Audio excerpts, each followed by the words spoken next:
एक वचन में। तो उसने न्यू सोचा शेख फरीद ने कि ये अल्लाह तो नहीं है लेकिन बाखबर जरूर है, क्योंकि कुरान शरीफ सूरत फुरकानी 25 की आयत नंबर 52 से 59 में यही प्रमाण दिया है कि कुरान शरीफ का ज्ञान देने वाला अल्लाह तो पैगंबर मोहम्मद जी से कह रहा है कि ए मोहम्मद, हे पैगंबर, तुम्हें जो तुझे ज्ञान दे रहा हूँ कुरान शरीफ का, इस पर विश्वास रख। ये कबीर नामक जो परमात्मा है इसको काफिर लोग परमात्मा नहीं मानते, और तू इनकी बातें मताना, संघर्ष करना इनके लिए, ये लड़ना नहीं संघर्ष करना है, तो इनकी बात मत मानना। और ये काफिर तो अपने परमात्मा से पीठ दिए हुए हैं। और ये कबीर नामक अल्लाह वही है जिसने 6 दिन में सृष्टि रची, 7वें दिन तख्त पर जा बैठा। उसकी खबर किसी बाखबर से पूछ देख, बाखबर माने तत्वदर्शी संतों से।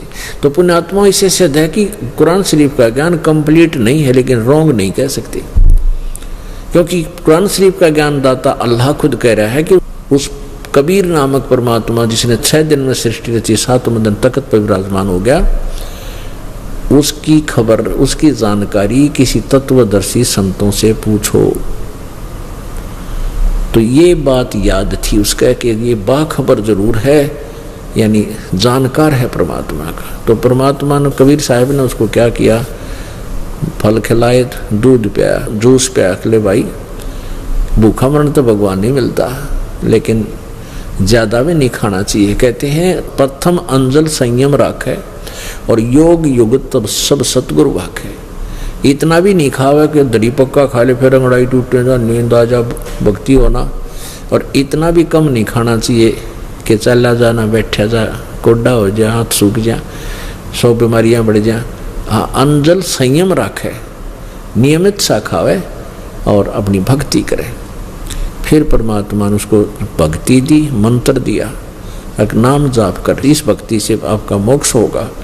उसने निर्मल ज्ञान हो गया। तो फिर भक्ति की देखो पुण्यात्मा 2 बातें हैं कि यहाँ परमेश्वर स्वयं आए थे, 120 वर्ष भारतवर्ष में काशी में रहकर चले गए। उनके दर्शन 64 लाख ने तो कतियों की एक चेले बन के करे, और भी बहुत से लोग जो उनके संघर्ष कर रहे थे, मुंडा अच्छा कहे थे, वो भी भगवान के दर्शन कराया करते, उनको प्राप्त था, परमात्मा मिला हुआ था।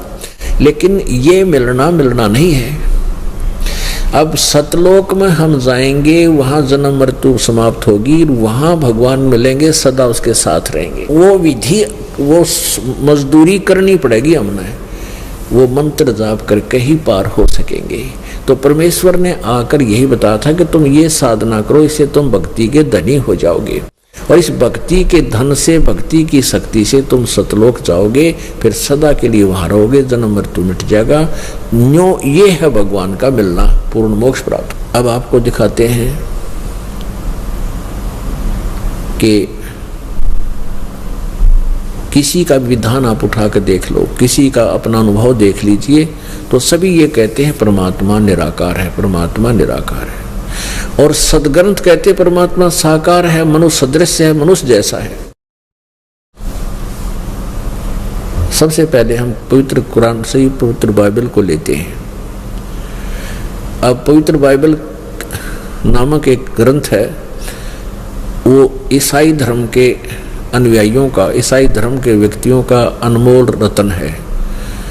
और वो उनसे पूछ लो कि what is the form of God, वह कहेंगे गॉड इज फॉर्मलेस। परमात्मा की क्या स्थिति है, वो कहेंगे परमात्मा निराकार है। अब मुसलमान धर्म के भाइयों से पूछिए पर अल्लाह कैसा है कि निराकार है, बेचून है, वो पृथ्वी पर आता ही नहीं है, वो तो निराकार है। आप हिंदू धर्म के मंडलेश्वरों से, ऋषि महर्षि से, किसी से पूछ लो, कहेंगे परमात्मा निराकार है, वो तो कण कण में व्यापक है, परमात्मा का प्रकाश देखा जा सकता है। अरे भले आदमियों, भगवान बिना प्रकाश किसका देख लिया तुमने? जैसे कोई कहे सूर्य निराकार है, सूर्य का प्रकाश देखा जा सकता है, तो सूर्य बिना प्रकाश किसका होगा? परमात्मा का प्रकाश देखना चाहते हो और परमात्मा निराकार बताओ, थारी माथे में घी फूट गई, अकल गई कहाँ तुम्हारी? अब सूर्य का प्रकाश देखा, सूर्य निराकार बताओ, तो क्या उस अकल है उसमें? अंधा है, और अंधों से सुनी सुनाई व्याख्या ही वो आगे भौंक रहा है, बोल रहा है, उसने कोई ज्ञान नहीं। यही स्थिति आज तक के सभी इन धर्मों के सभी धर्मों के जो परमात्मा से अपरिचित प्राणी हैं उनकी सतिथि है। वैसे तो जैसे हमारे सदग्रंथ हैं, वेद हैं, गीता जी है, हम इनको सत्य मानते हैं और इसमें जो लिखा है वो फाइनल है, बिल्कुल सही है। लेकिन वेद कुछ बता रहे हैं और हमें कुछ और बताया जा रहा है, तो हमारा ज्ञान गलत हो सकता है, वेद गलत नहीं हो सकती। ये अंडरस्टूड होना चाहिए, तब हम इस अध्यात्म ज्ञान को समझ पाएंगे। हमने सत्य और असत्य का निर्णय करने के लिए कोई आधार बनाना पड़ता है।